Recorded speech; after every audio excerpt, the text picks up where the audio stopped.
true. There are no coincidences, only the illusion of coincidence. The following content is for informational and discussion purposes only. The views expressed are those of the hosts and guests, and do not necessarily reflect the views of that one random podcast or its affiliates. We do not promote hate, harassment, or violence toward any person or group. Some topics include allegations, speculation, and historical claims that may be disputed. Always do your own research and verify with credible sources. Viewer discretion is advised. Welcome back to that one random podcast. I'm Cypher. I'm Treble. All right, man. We're going to get into it today, Let's man. do it. We're going to talk about this monster who once was among our midst. Jimmy Savile, man. Yeah. Like, not a lot of people talk about it, man. Not anymore, no. It was just a little craze and, exposed, and then that's it. Everybody still panders back to the BBC like it was never a thing. What was your thoughts on Jimmy Savile, the whole thing? He was probably past my generation, so I never really knew him, as in, I never grew up with him, watching him. Obviously, I was already privy to the information that the media, specifically the BBC and Hollywood and so on, are monsters, as you say. Yeah. So I knew that. It was not a surprise to me when it came out that this icon, Jimmy Savile, has been exposed for all the stuff that he's been doing. Yeah. It wasn't a shock to me. But at the same time, what I didn't understand was how people can just brush it off. How people just don't care anymore. It's like, it was a long time ago. The BBC's not like that anymore. And they've exposed. And that's where it's just like, what? I don't know if the BBC's not like that anymore. I mean, I definitely don't think that. Hugh Edwards recently, what happened with that guy? We know the BBC's inherently going to be like that. But I'm saying that the normies, the people out on the streets, Jimmy Savile was on the front page news for a bit. People were, victims were coming out talking about it. And it was just a little bit of a hype, and then boom, goes back. The funny thing is, right? It's the same with the Epstein thing, right? Exactly the same. It's the same thing, right? He was our Epstein. Let's be honest. Basically, here in the UK, he was our Epstein. Yep. But the thing is, what people don't realize is, just because the drug dealer has disappeared, the addicts still need their fix. So whoever he was catering to still need their fix. They're still out there at large. Yep. And it's like the public are just like, they don't, like you said, no, it's changed now. Yeah, it's done. But it's not done and dusted because those people are still out there. Those addicts are still out there. And there's more drug dealers wanting the product, right? Yeah, for sure. And then you also got to remember who's the source, who's actually, there's the dealers who are organizing it and supplying, but there's still higher ups that are pushing it too. And it's a dark web. It's a slippery, not slippery, but it's a dark rabbit hole to go down when you start to see all the players involved. And Jimmy Savile was just another pawn in it, a big pawn, but there's bigger players out there too.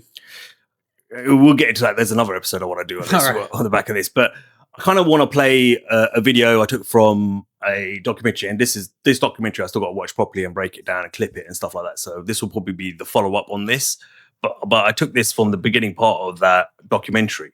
And it very much focuses on Savile for the first 5 minutes, and his connections to politics and stuff like that, and the powerful people he had as friends. It covers that as well. But I want to open up with that clip first, and then we can start chopping up the bits. What documentary was this again? So the other clips that I've taken are actually from a Jimmy Savile documentary, which was, I think, done by Discovery Channel, which I think is the best one I've seen. Mm-hmm. I thought Netflix's was shockingly poor in the sense it didn't expose him. It was a bit tame. Yeah. Okay. Very tame, in my opinion. But I think this was the Discovery Channel one, and it was full on, and it needed to be. But then we don't know who told Netflix, hey, calm it down, don't make it so bad. We'll get to that. That's another thing altogether, right? But I'm going to play this clip, which kind of opens up Jimmy Savile. I grew up, first of all, watching Jimmy Savile on TV. Jim Will Fix It, Top of the Pops. He was everywhere, this guy. Yeah, like everyone loved him. I thought he was a bit weird. Yeah, he just looked like one of those weird characters to me. But I used to watch the show Jimmy Fix It and stuff like that. So it wasn't that I didn't watch it, but I just thought, okay, he's a bit of a strange one, isn't it? And then my mum would say, yeah, well, that's TV celebrities for you, isn't it? They've got to make himself a little bit eccentric and to catch people's eyes and stuff. And I'm like, fair enough. Never thought anything else of it. But what years were these then? Is he running from the 80s or is he older? Before that. So, okay. Before that. 60s. Yeah. Like you're talking about, I think, 50s, 60s. He started as a DJ. He started as a wrestler. Okay. Funny enough. Started as a wrestler. I haven't got those bits of clips and stuff like that, but he started off as a wrestler, I think. He started off in wrestling. Then he got into DJing at up north in Leeds or Manchester, wherever it was. And then started to grow, top radio shows, Top of the Pops, BBC, etc., and just got bigger and bigger and bigger. But even back then, there were reports of him. Yeah, it's inherent in him, isn't it? Yeah. It was part of his DNA. Yeah. It's what made it Jimmy Savile, I suppose. But it's a sick way to say it. But I don't understand it. You don't understand it. We don't. But to him, I'm guessing it made sense. I don't know. But I guess it's just when you're in that circle as well, isn't it? Yeah. Anyway, let's play the clip, yeah? Yeah. In autumn 2012, the world finally got to hear what had been a much-discussed media rumour for years. Jimmy Savile, popular entertainer, friend of royalty and politicians and so-called national treasure, was, in fact, a serial abuser and paedophile. Savile, we were told, had used his charitable deeds as a front to access and abuse vulnerable and at times sick young people. Following this revelation, campaigning MP Tom Watson stood up in the House of Parliament and addressed the then Prime Minister David Cameron. He referred to the files of a convicted paedophile who he said was well connected. But if the files still exist, I want to ensure that the Metropolitan Police secure the evidence, re-examine it, and investigate clear intelligence suggesting a powerful paedophile network linked to Parliament and Number 10. The 2012 revelations about Jimmy Savile had stunned a nation. For many, Savile was considered a national treasure for his work with numerous charities. A consummate showman, Savile had enjoyed fame and all the trappings for decades. He was at the heart of the media establishment, having been one of the BBC's stars, and he was also a great friend of royalty and politicians. Many people were shocked to learn that Savile had used his position to be a serial sex abuser and paedophile, much of it conducted in plain sight. When exposed, a year after his death, many of his former colleagues said they had heard backstage rumours about him, but they did nothing. At least 8 UK police forces over 50 years heard reports of his perverse and entitled behaviour.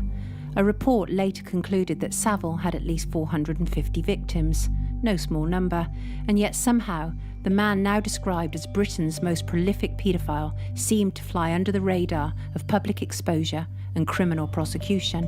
The question for many remains, why wasn't Savile caught when he was alive? Simple. He was protected by the British establishment. There is no doubt that Jimmy Savile, a working-class DJ from the north of England, had formidable influence in royal and political circles. Some insight into his power can be gleaned from his interviews. Here he is, during a popular 70s chat show, explaining how, without official permission, he took a young girl into the Queen's London home for his TV show, Jim Will Fix It. So I went to see Amanda and said, they've got this situation and I'm bringing a friend in. So I said, listen, who's going to object to you? So I said, all right. This is a key insight and should not be underestimated.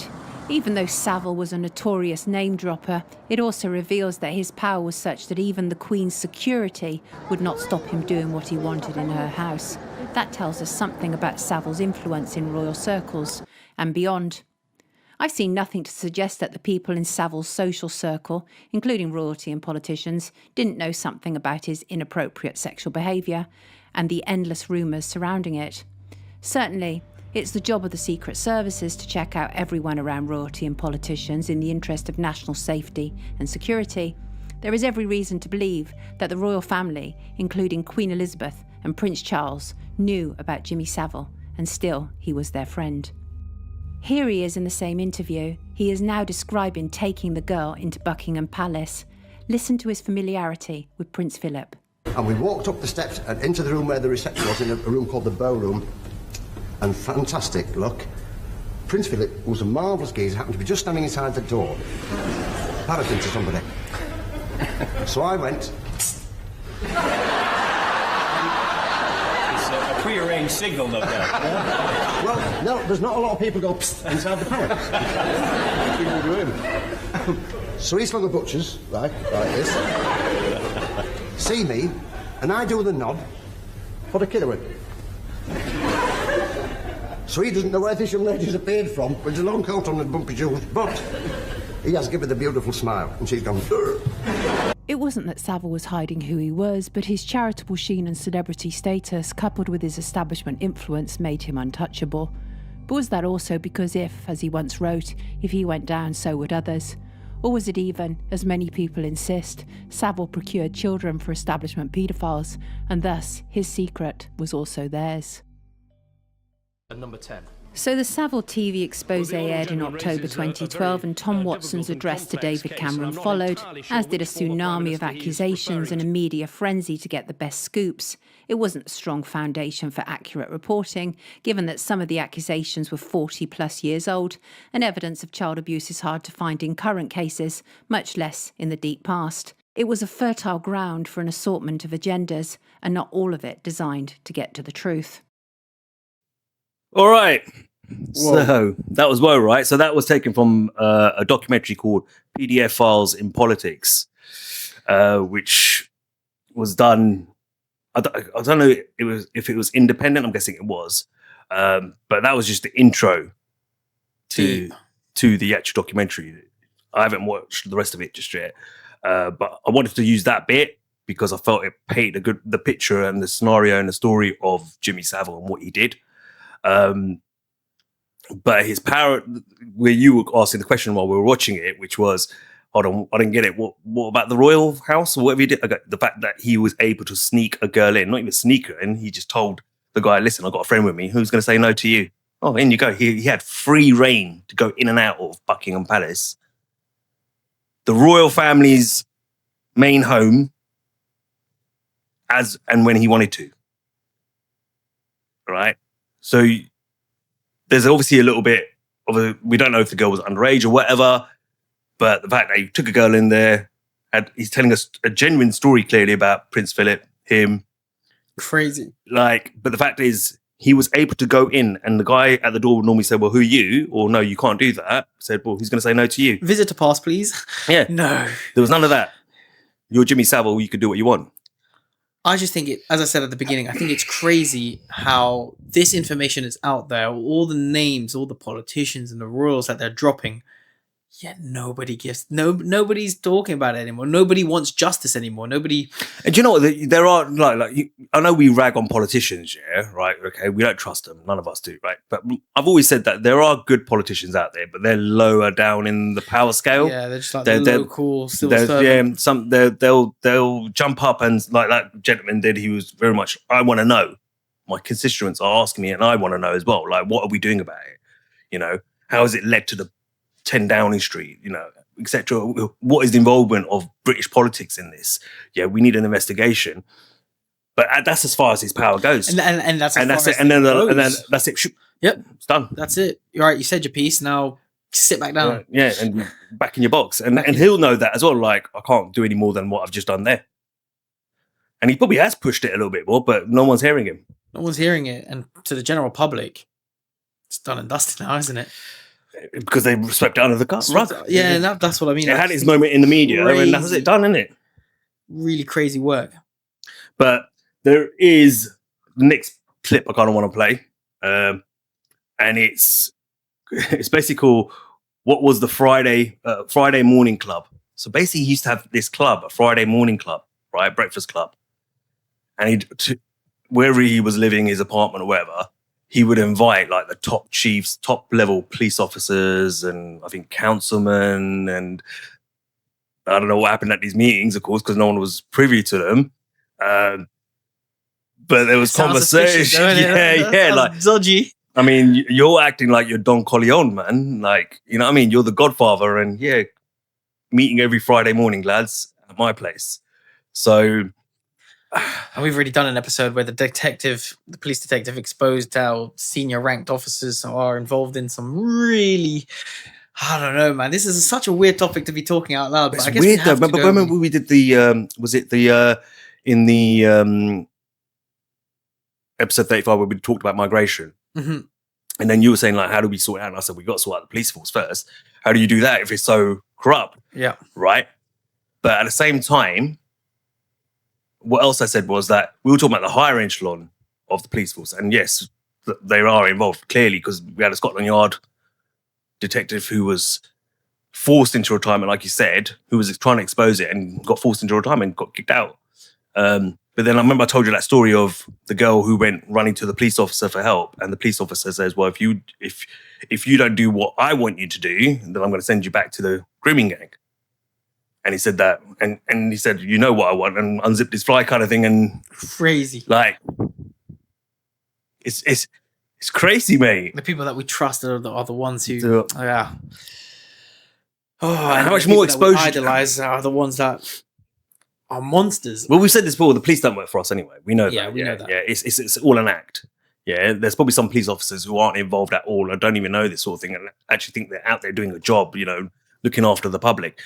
But their real job is to protect the rich and the elites and the ones that run this country, right? Yeah, there's definitely levels to it. And the higher you go up, the less it is for the people.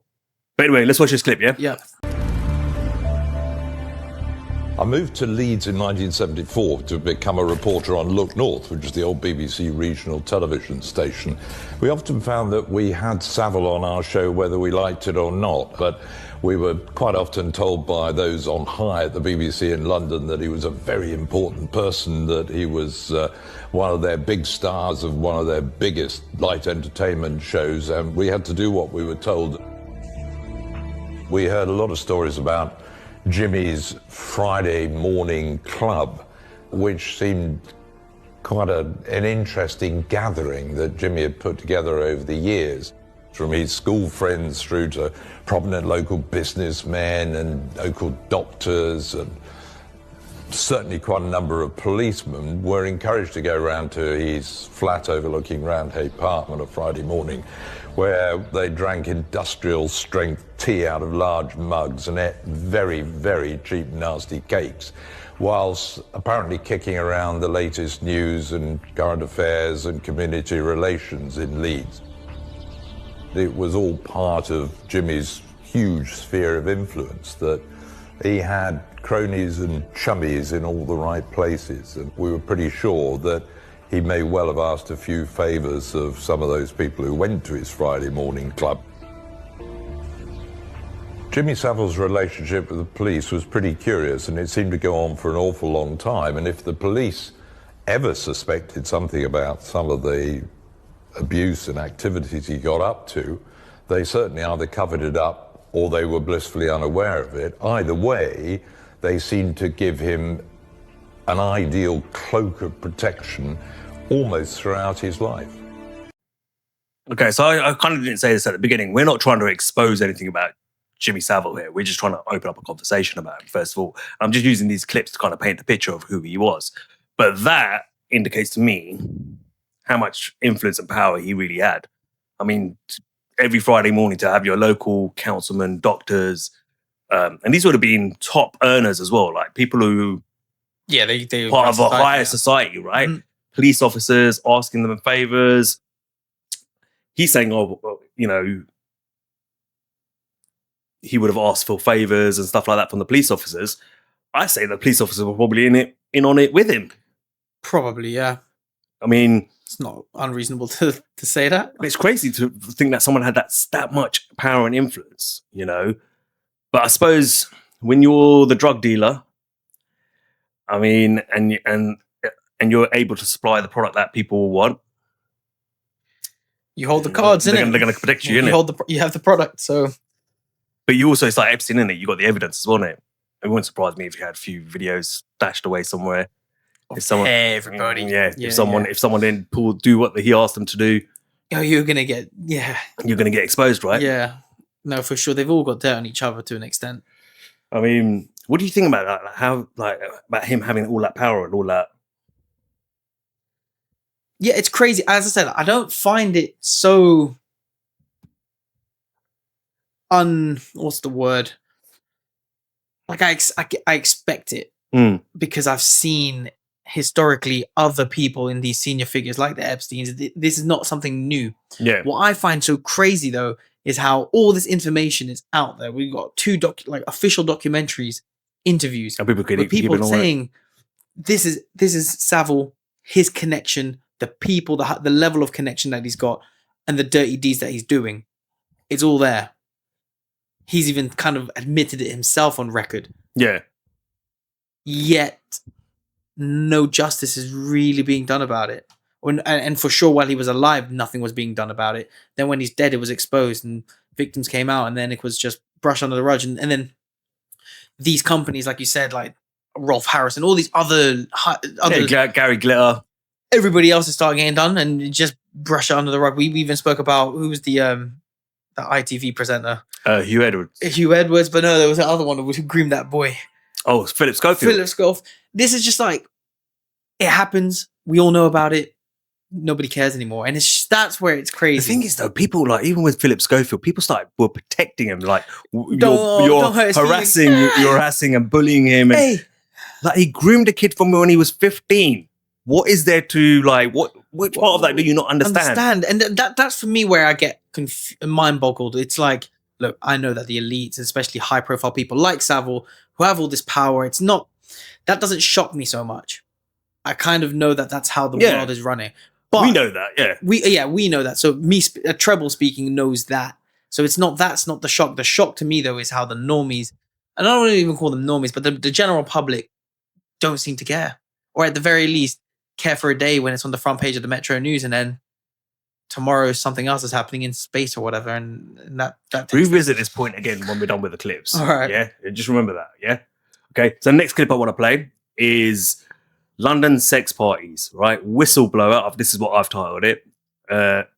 Jimmy Savile's nephew, and political influence again. Yeah.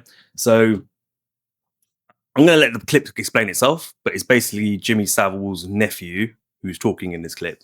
Ready? Go on then. Cool. My name's Guy Marsden, and I am Jimmy Savile's nephew. When I was 15.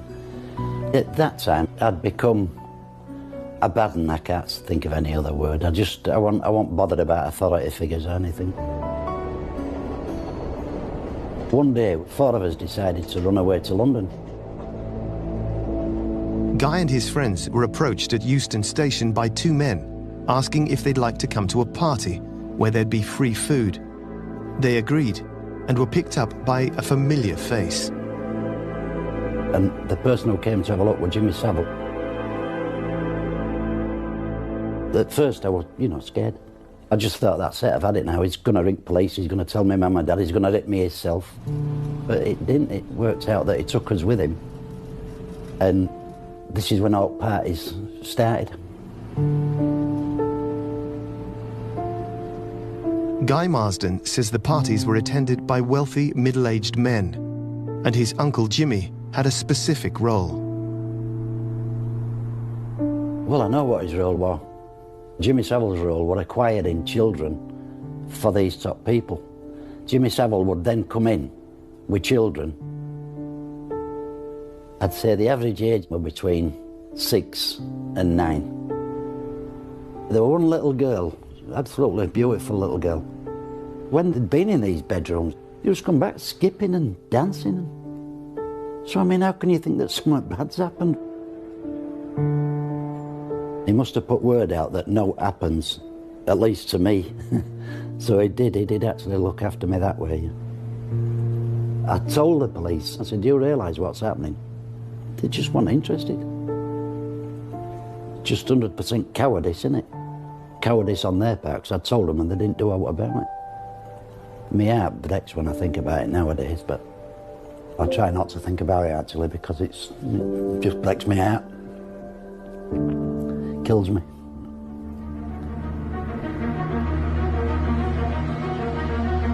By 1978, Savile had committed at least 150 rapes and sexual assaults at the BBC, Duncroft School, Leeds Infirmary and elsewhere.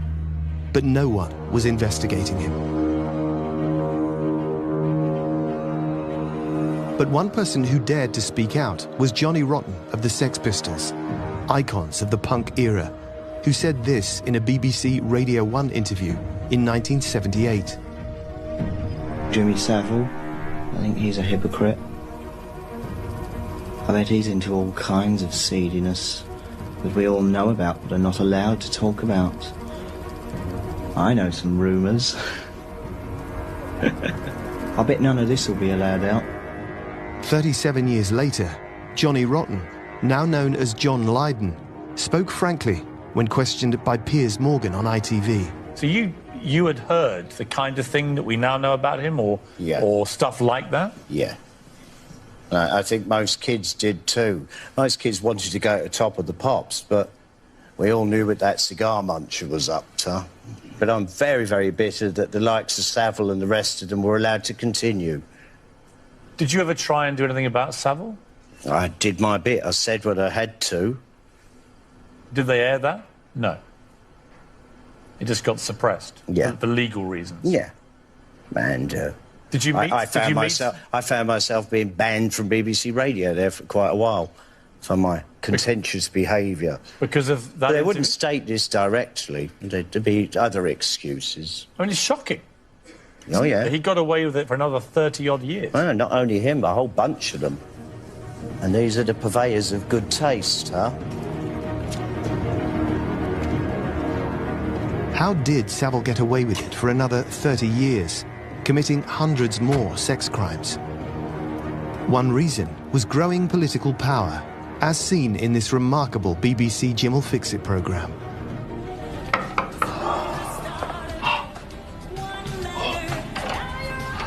Hello, welcome. Come in. I must introduce all our friends. I'm Lucy. You're Lucy. When you were small, did you ever want to be the Prime Minister? No, when I was small, I don't think one ever thought that there could ever be a woman Prime Minister of Britain. You know, we didn't, Jimmy, in those days, did we? No, but we always hoped. We always hoped, all right. You're going to fix it. Women have come on so much during my lifetime.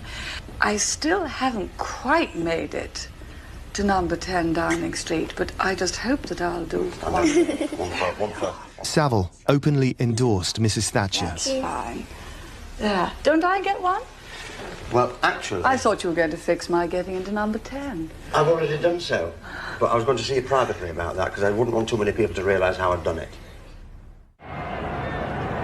The Prime Ministerial rover, bearing now Mrs. Thatcher. With Mrs. Thatcher in power in 1979, Jimmy Savile had a plan to become Sir Jimmy.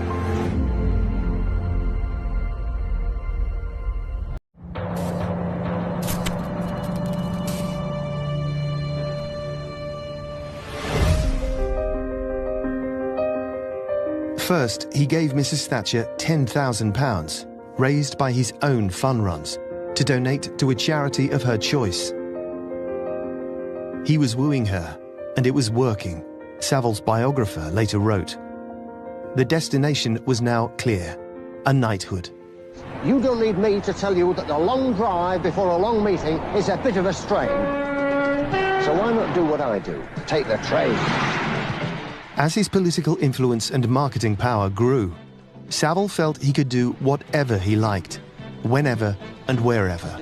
I get to meetings relaxed and on time because... This is the age of the train.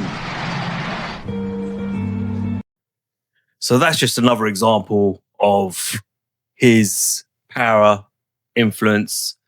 I mean, Margaret Thatcher would have known what she was doing as well, knowing how influential he was, how popular he was, how people listened to him and paid attention to him.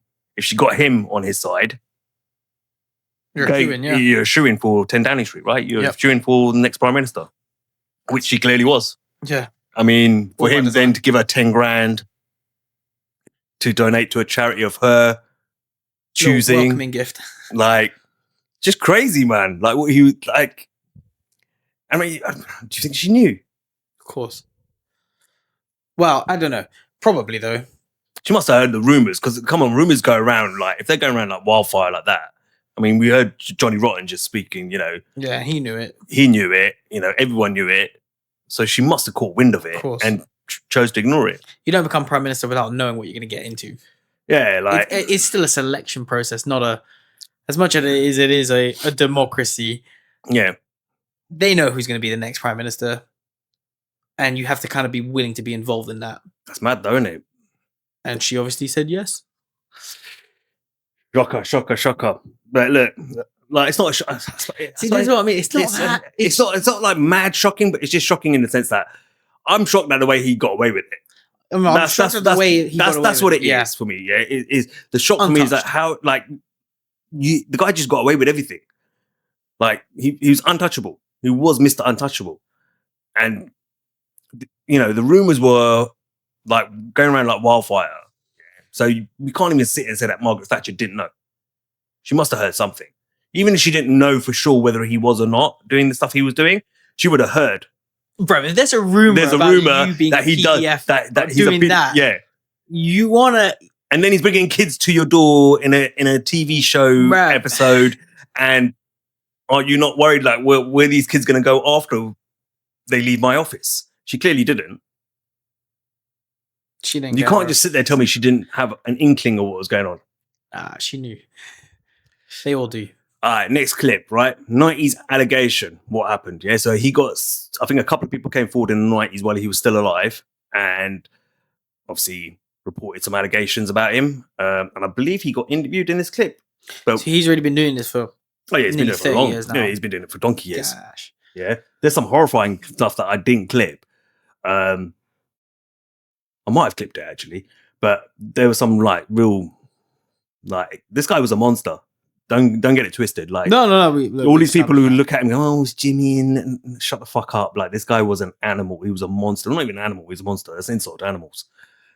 It was really some evil shit, actually. Fucking demon in my opinion. Yeah. But let's play the next clip though. Yeah. For 40 years, Savile's crimes had remained covered up. But in the mid-1990s, two women, former Duncroft pupils, were prepared to speak out, and a newspaper was ready to publish. I was editor of the Sunday Mirror, and the two women really wanted the truth about Jimmy Savile being exposed. Savile would take them out, sometimes together, sometimes separately, in his Rolls Royce, other times in a van of some sort. They would take into the woods. One of them said there was full intercourse. The other one told us he got her to give him oral sex. It would have been an explosive story. Jimmy Savile would have been finished.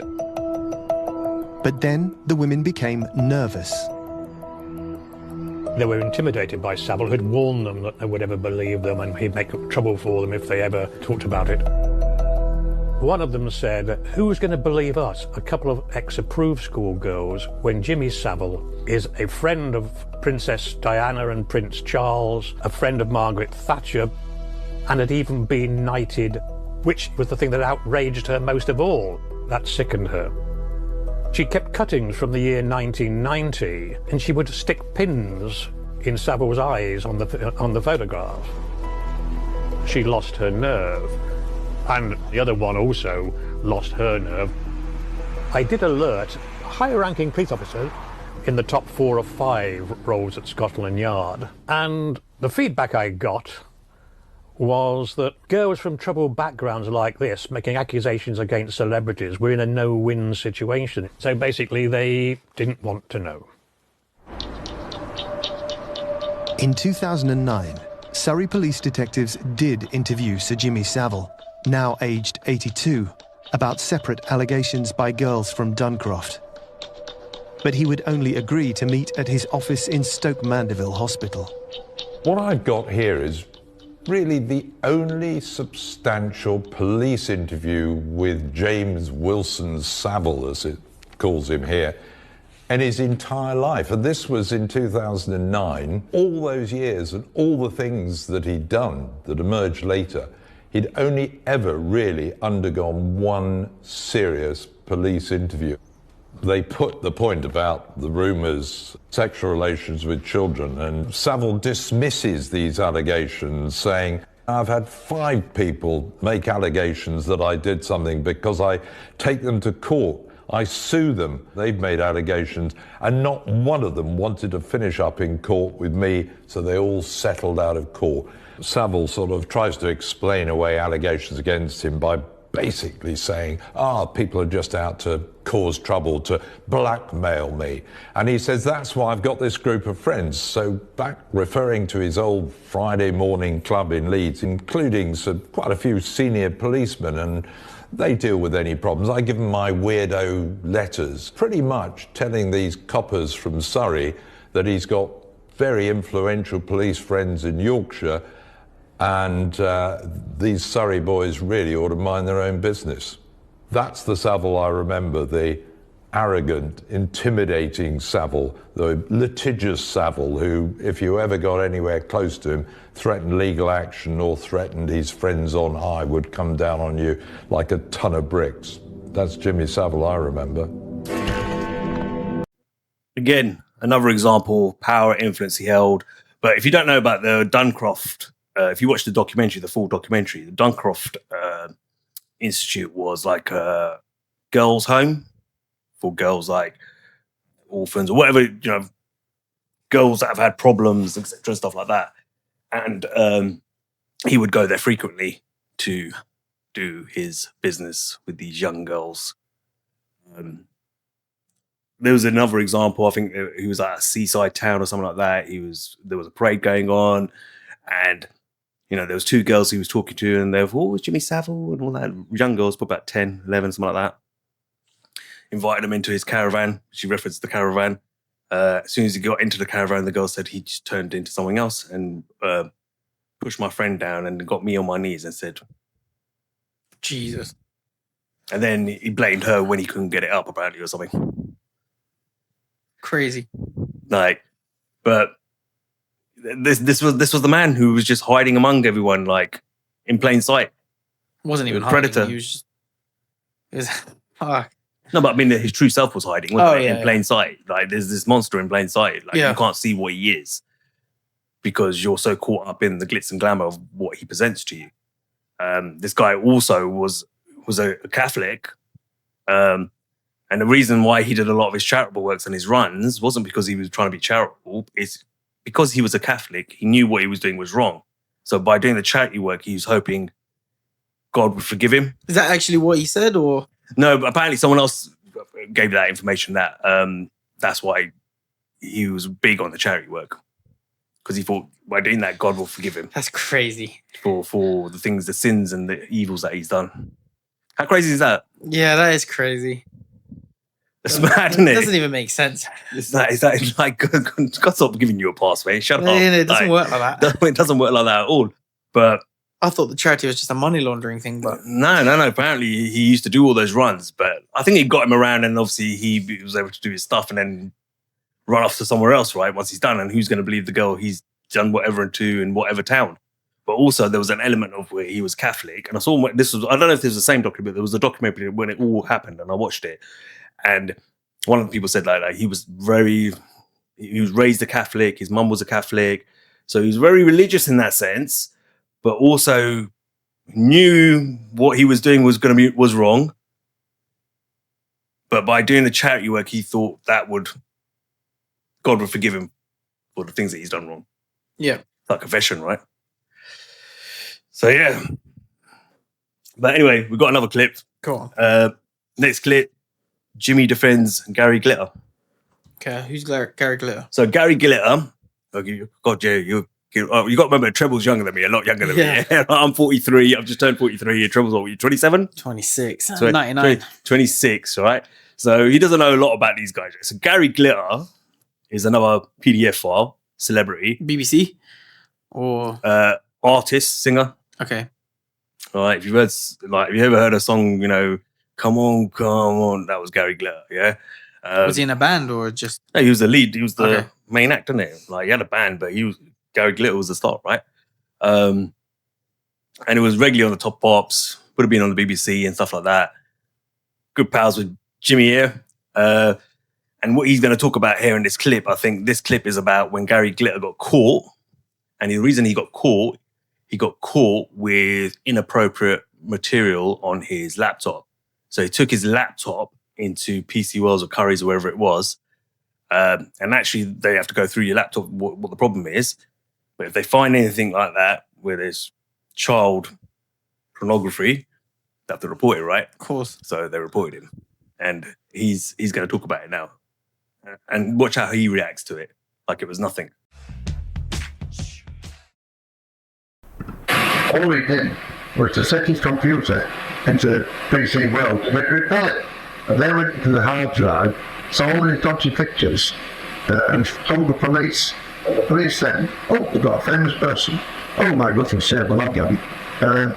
But Gary had not sold it, not tried to sell it, not tried to show him inappropriate thing like that would for his own gratification, whether it was right or wrong.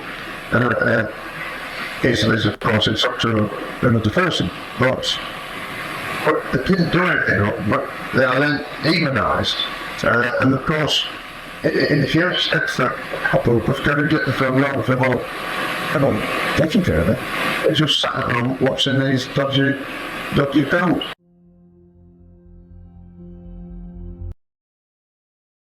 So he didn't do anything wrong. All he did was sat there and watch dodgy films. He didn't try to sell them or personal gratification. For personal gratification. Jimmy, you sound guilty as fuck.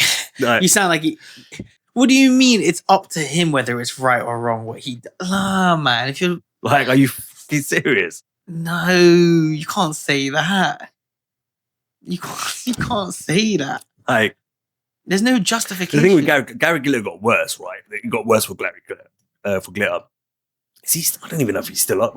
Chat GPT, like, where is he right now? I've like forgotten where he is now. Whether he's inside or is he dead? I think he's dead now, isn't he? I'm not sure.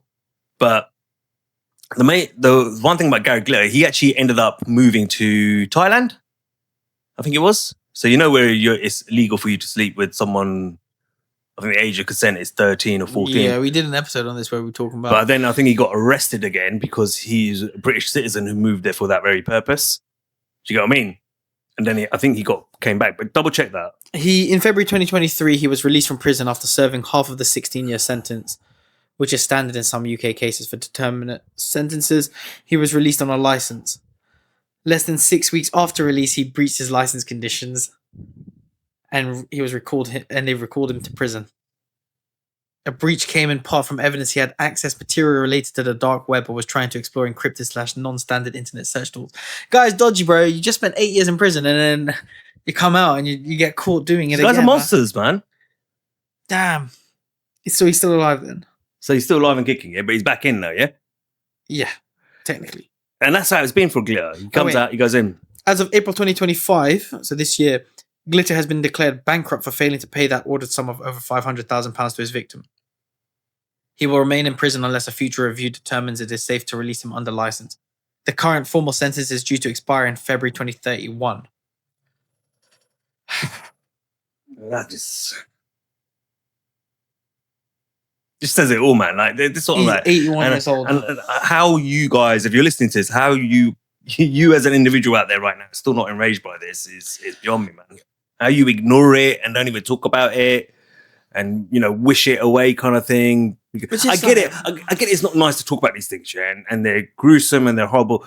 But that's the crime that the person committed. Imagine what it's like for the victims. And we talk about this. People don't care about the children, and it's. I feel like it's so fake. I was saying off record in it, but I'll say it on record now. The people who protest, for example, for Palestine, and they're saying, "Oh, there's genocide, and look at the kids, and we need to save the kids over there." And how about saving the kids here? And and at the very least, there's evidence to suggest. No, there's evidence, point blank, of people at high levels being involved in this. Why are you not protesting that? I'm not against people protesting. That's not what we're saying. We're not saying that you can't protest. I'm not saying that. But if you're going to have posters saying "Save the kids" at these protests, why not have also a protest saying "Save the kids" regarding these people, these monsters? But this is what I go on about when I talk about these. Like we saw the Tommy Robinson protest on the 13th. Yeah, unite the kingdom, and they're saying "Save our kids" and save the women and all this sort of stuff. Right? why are any of you not demanding that this Jimmy Savile investigation be reopened? Why are you not outside Parliament? Why are you not outside the Church of England? We've exposed that as well, what the Church of England have done. Yeah, we did. Allowing paedophiles to work with them and kids, and then when they get caught, come out of jail, they rehire them to work with the same kids again. Crazy. That's the Church of England, but you don't care about that. You don't care about the 10,000 kids that go missing. Yes, a lot of people say, well, 93% of them come back after 3 or 4 days. Yeah, but no one asked the question like that Scotland Yard detective said. Where did they go? Most likely child prostitution, guys. Like he said, even in here with Jimmy, or our social services system and stuff like that, where kids are being abused. No one gives a shit. But then suddenly, and this is a bit like you said, suddenly everyone cares about the kids in Gaza. Suddenly everyone cares about the illegal migrants coming in that are committing these same crimes. But you're not giving a shit about what's happened before, and probably still is continuing right now. And this is this is where I get mad about it. It's like, yes, I've got no problem with you calling out illegal migrants coming into this country who are committing sex offences against children and women. Got no problem with that. I've got no problem with you saying, save the children of Gaza because it's horrible what's going over there. It is a genocide to they're trying to wipe them out. Get it. But when it comes to within our own country, the monsters that we've had here, like Gary Glitter, Jimmy Savile, clearly they've been involved with the political world, royal family, whatever it is. Crazy. We've had Prince Andrew with the whole thing with Epstein and the girl. That was that was a thing as well. She got paid off. He got stood down as a prince. Guys, what are you talking about? Why do you guys not want to protest that? But you're not protesting that at all. Protest it all, man. I just don't get it. That stuff you just kind of want to no. But it's systemic. That's not happening. And actually protesting that, the elites and the higher level people actually will be the root solution. Yeah. Because it's trickling down from it's starting up there. It starts from the top. You should be outside Scotland Yard. Yeah, protesting them like that. Who's at the top and what have they done about this? And hey, we hear you're in on it as well. No, we want reform. We want this, justice. It's just ridiculous, man. And that's the bit that annoys me is that everyone acts like they care about the kids. No one actually cares about the kids. Nobody cares. It's fashion. I feel like you're not going to say. I feel like it's fashionable for people on the left to support the Gaza thing. And I feel like the people on the right, it's the same thing. Yeah, I feel a lot of those guys who on the right, and a lot of them are men, yeah, who've got no purpose, got no direction in their life, probably sit at a pub every night with their mates because it makes them, they don't want to be sitting at home on their own or whatever it might be. And this gives them a sense of belonging. Not the case of that, I actually give a shit about the kids. Do you know what I mean? Same with the left. Yeah, I stand for this. Yeah, I'm part of this. One day they could tell the kids, oh, yeah, I'm watched in that. Yeah. Rather than, actually, I was actually there genuinely trying to make a difference. Yeah. Because I actually cared. Because if you actually cared, like you said, they would all be screaming about this, but they're not. They're not. It's identity. We do. We talk about it all the time. Yeah. And that's why I'm not as shocked because we know about this. But yeah, I completely agree. Both sides, it's an ego thing of just feeling of belonging and identity politics, and nobody actually cares. No one actually gives a shit. They go back to their 95 the next day. Nobody cares. That's it. No one talks about it. If you brought it up with someone at work or a friend, I don't want to talk about that. Why not? We should talk about it. Why don't you want to talk about it? Do you not care? That's not the response. If you've got kids out there, which most people have, would you want that to happen to your kid? No. Okay, so what are you doing about it then? Especially parents. Parents I don't understand the most. Don't understand it. Yeah, no. Parents I don't understand the most. The ones that have kids who just watch it and go, oh, that's terrible, isn't it? And your kid. And then you protect your own kid well enough, but there's other kids out there who are suffering. As a parent, I thought you'd be more vocal and more no, we need to do something about this. It's not just about my kids, it's about all kids. There's not, but then I just think it's all bullshit, man. I think it's all this protesting and all that stuff. None of you lot give a fuck. It's just crap, in my opinion. When you see things like this and you review things like this, you're like, nah, you're full of shit. I don't buy into your cause because you don't challenge this. That's what I mean. I agree. And that's why I don't waste my time with picking sides and all that. Not only that, when we get into the more conspiratorial side, which we've spoken about in the past, certain demographic controls both sides as well anyway. Ultimately. So I'm not going to freaking pick either of your sides anyway. But if I'm from a normie point perspective, I'll be like, I don't care about any of your lot and what your cause is because you don't care about this cause, which has been going on God knows how long. Yeah, I mean, obviously we're discussing it from the 60s, but this is thousands. The Church of England was from just after World War. Remember? Yeah, it goes World War even II. further back. Child sacrifice rituals has been a thing for thousands of years. It's nuts, and it's the same satanic elite cult that's running it. But that might be about going over people's heads. Yeah, we want to go that deep. Last clip: Jimmy Savile recording with a young girl. Right, so this audio was recorded with her with a young girl. Mm-hmm. The strange thing is her parents were in the room as well. Ugh. All right, ready? Yep. Who's your best pal? Tell me. I'm not telling you. No, Desmond. He's not. He is. No, he's not. Get off me. Because he's a married man. I don't care. Yes, you do. Get off. I won't. Not until, You're squashing. not until you say me. Me. Say, I promise I promise. that you, Jimmy Savile, You, Jimmy Savile, are the only one are the only one. in my life, No, you're not the only one in my life. and Noel Edmonds and all them others is definitely one. Ooh, girl, who's your best pal? You as a pal, get off my backside. Eh? Beg your pardon? In front of your mummy and daddy? Goodness gracious. So that was an audio. I've heard it before years ago of Jimmy Savile with some girl, young girl. Clearly, he's playing with her or messing around with her or doing whatever he's doing with her. You could even hear her say, "Get off my bottom," kind of thing. And then he turned, and then I think she pinched him or bit him or something like that. And he's like, or she said something to him there at the end, and he says, like, how dare you in front of your mummy and daddy? Like, so the parents were in the room. Crazy. And like, if I was the dad, I would have smacked him and said, "What are you doing?" But it's Jimmy Savile. I would have clocked him, bruv. Like, nah. Crazy. It's crazy work.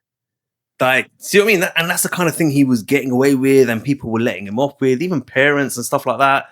And it's like, and there was a number of reports that were, from what I understand, it wasn't, so where we had the two girls in the 90s or whatever it was, and it came back in 2009, I think they said, or whatever it was. There were multiple girls who reported to the BBC, like parents who reported to the BBC that his inappropriate behavior never went anywhere.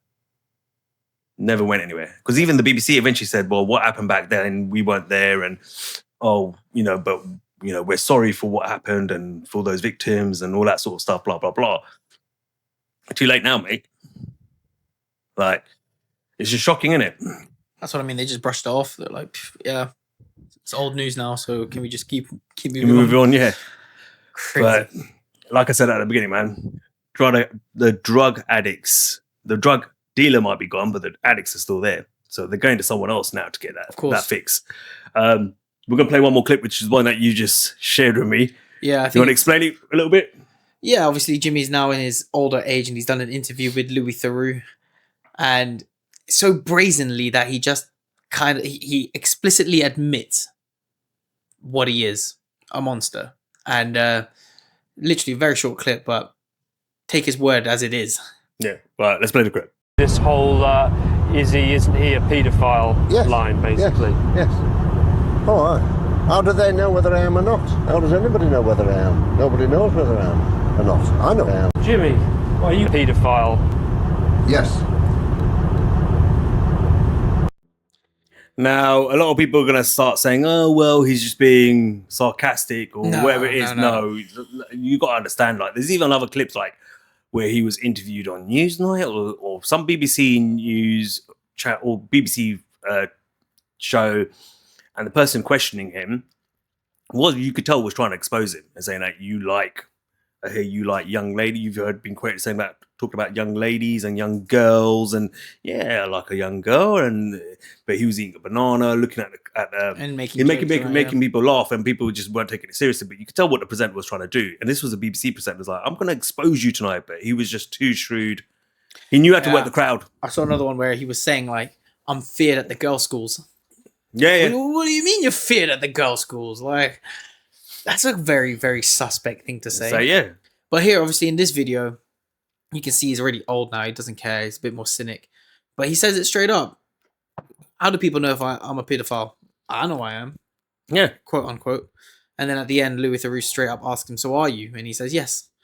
And that's no sarcasm in that. That's just straight up, I don't care. I'm about to die at some point. Do you want? I've got away with it for so long now. I've lived my Good life. luck. Who cares? Good luck. What are you going to do to me now? Yeah. That's pretty much what it was. Yep. It's like, what are you going to do to me now? Nothing. You can't do nothing to me You're now. still protected. Done. Yeah, and he was right. Until his dying day, yeah. And then it all came out. They both said, well, if it comes out now, he's dead, isn't it? What? And then we just shut it down from there and said it was just him, whatever, that's it. But we know it's not just him. It was more than that. We know, of course. And like you said about the drug dealer analogy. Yeah. You know, he was a supplier to many users. Well, his nephew confirmed that. Confirmed it. And there's parties, and he's at the parties, and he's at all the functions and galas and whatever high elite societies and clubs that you want to include. He's there and he's supplying it. But you've also got to know that he's not the only one. For sure, he's not the only one. We know he's not. And even then, there's higher ups that he probably still has to serve. And we're seeing it now with Epstein and Andrew and all these other high level people. It's all coming out, but yeah, to what extent does it come out, and to what extent are the people going to say see what happens about it? So that the lady who came out about Prince Andrew, where is she now? She's the one who's got run over by a bus, and suddenly now she's dead. Yep. And they paid her off 10 million as well. She even said they're going to kill me, and boom, done. Nobody You know, and even we saw Marjorie Taylor Greene the other day, which I played you the clip about this Epstein survivors who were at that press conference, and then someone said to her, well, why don't you give the names now? And then she came on stage and asked him. She goes, "There's a reason why, because they get put at risk. It's a risk for them. However, if they want to give me the list, I'll say the names happily. Yeah, they can give me the list. None of them have to endanger themselves. I'll take the risk. Happy to do it. But this is why they don't speak out. Yeah, clearly. I mean, how are you going to speak out against somebody that literally owns the army? Like, literally owns your passport. Literally owns your fictional character. What are you going to say to them? Yeah. Fucked, isn't it? They own the banks. They own the police. They own the army. They own every aspect of your debt slave life, and you're a victim, and you're really going to call them out? It was like there's two girls who backed out, innit? Because they I understand it. I can Yeah, understand it. I can understand understand it. I I can empathise understand with why them. victims don't come forward. Because they are there. They're put into a place of fear, but then also they get worried, like, what if no one believes me? Then you're double screwed. Then I'm going to be labelled a liar, a slut, this, that, troublemaker. And that shit follows you around, man. So, yeah, man, look. Conclusion? Yeah, again, nothing new or shocking in the sense that elite people doing elite level shady evilness. I get that. We know that. We've talked about it many times. And I feel the conclusion is, why can't the people, I'm talking about the normies, I'm talking about the general public, I'm talking about society, why can't we all just start to tackle the real root cause of our problems, which are the satanic elite cult that are orchestrating this? You know, as we just said earlier about all the protests going on, and people want justice for this and that, and stop the war across the seas. And great, I'm all for that. Well, I'm going to say, if you're someone chanting "Stop the genocide," "Stop the boats," if you're all in support for Ukraine, whatever your cause is, yeah, and you're acting like you really care about society and the world, then you know what? If you're not jumping up and down about this, yeah, I'm sorry, you don't give a shit about nothing. Evidently, you're just a bullshitter, and your cause to me, it don't mean shit. It's fake. It's a fake cause. You're feeding your own ego because one day you want to be able to tell your kids, I stood up for this, you know, rather than I actually cared. That's why I did it, because you're not doing anything about this. I mean, how much have we talked about it? Whether it be grooming gangs, migration, whether it be Jimmy Savile, how many episodes have we done now? Yeah, done quite a few, yeah. We've done quite a few. Epstein. Yeah, we've talked about it all, right? So it's something clearly you and I worry about and are concerned about, but there's not enough people out there jumping up and down about it, in my opinion. Especially if you're a parent, like parents out there, there's so many of you. Why are you not coming together? You don't give a shit. Unless it happens, as long as it's not your kid, you don't really give a shit, in my opinion. That's how I see it.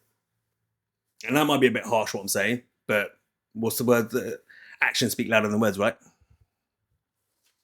So yeah, it's disgusting that he got away with it so long, but he got away, and he did get away with it because he died, right? So none of those people really got justice. They're never really going to get justice, even if they got financial compensation. Still never going to fill the void, the hole, the pain, the hurt. It's a spiritual. It's thing, yeah. So, and you got to always know that person did that to me and got away with it, lived a full life, how they wanted to, rich and free, and then died. Rolls Royce and backdoor entrance to the palace. Oh shit! Yeah, Died. It's a tough one. It's it's still going on in the civil service and in the media. So that's probably the reason why it's not being talked about. Yeah, we know that. Yeah, we know that. But that's where the people need to start stepping. Well, up. that's where the the next one we do on this, because we're not done with it quite. The next one will be the remainder of that documentary that I used as an intro for this. Okay. But I need to watch it properly. But definitely want to cut that up, chop that up. Yeah, no, it was eye opening because, as I said, I never grew up during the Jimmy Savile thing. So when it came up in 2012, I was still second. Oh mate, he was larger than life. And like, you know, it was like everybody was talking like, oh, this guy was so big and he's come out. I'm like, oh, okay, cool. And then later on, when you start to do research, it's like, oh, this is a real systemic thing going on in the elite level. But again, nobody talks about it. So that was where it's like, yeah. It's like, it's crazy. But then people think, and that's just the problem I don't like. I'm just going to say there's one more thing and then we'll close it off. But the thing I don't like is like, well, he's dead. It's done now, isn't it? Well, no, you idiots. Because did you not hear what his nephew just said? His job was to find and bring and cater young kids to elites, yeah, middle-aged men. Who are those middle-aged men? Where are they now? They're out there lurking, perhaps still. So it's not over. It's still on fully. It's still going on. It's still happening. We know it's still happening, even generationally to the next level, to the next lot, to the next lot. It's something. It's systemic within our society. So you need to take action. We all need to take action. But if you're not, then I'm sorry, you're full of shit. I mean, we try and do our best here by exposing what we can through our episodes, because I'm quite passionate about it. I know you are as well. We're like, you know, but if you're not doing something about it, like if you're supporting these other causes, then I'm sorry, I couldn't give a shit about your cause. It seems it's a bit fake, because you're fake as well. It feels fake. It is fake. It's bullshit. It is bullshit. It's just both sides. I'm not here to say. No. I've said that. Both sides. All sides. All those arguments. Like you're all arguing and fussing over this. It's like even like the Charlie Kirk thing right now, right? Where they're banging on like Charlie Kirk. But we're pretty sure like there's the whole Epstein thing going on as well still, yeah, and like that feels like people are quieting down a bit. To me, yeah. There's not as much noise as there was a couple of weeks ago. Well, Trump said let's stop talking about it. And then the Kirk thing happens, and guess what? People now stop talking about it now. Yeah. And that's the game plan. It's something. It's so obvious when you see it from the bigger picture that it's all diversion and it's all a stage and everything's fake and it's all it's all theater. It's so obvious, actually, but yeah, you got to put the time in to do the research, and we try our best to try and give you that in bite-sized chunks. On that note, as always, guys, like, share, subscribe, leave a comment, share a link. We're happy to do a review of anything you want us to look into. But massive one is give it a share, give it a like, subscribe, hit the notification bell as well. When you hit the notification bell, don't forget to set it to all, yeah? Set it to all. If you don't set it to all, you won't get all our notifications, yeah? And I have to tell you, like, without saying it too much, because I don't want to say anything bad about YouTube, because obviously the algorithm picks up on that sort of stuff. Let's just say it's not easy because of the things that we talk about here on that one random podcast, yeah? We're very much exposing a lot of conspiracies, we'll put it that way. So like, share, and subscribe to all the good stuff. Until next time, I'm Cypher. I'm Treble. And we out. Take care, guys.